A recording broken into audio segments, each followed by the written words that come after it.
রহমতুল্লাহি ওয়া বারাকাতুহু।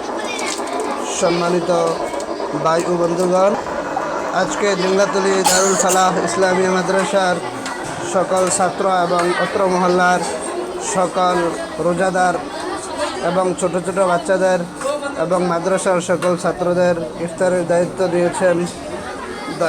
ইফতারি দিয়েছেন আমাদের অত্র মাদ্রাসার সেক্রেটারি জনাব হাজি মোহাম্মদ নুরুল ইসলাম সাহেব।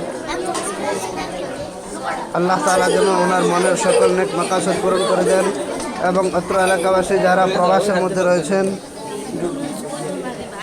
আল্লাহ তাআলা যেন সকল প্রবাসীদের মনের সকল নেক মাকাসদ পূরণ করেন এবং সকলের ইফতারের মধ্যে বরকত নসিব করেন।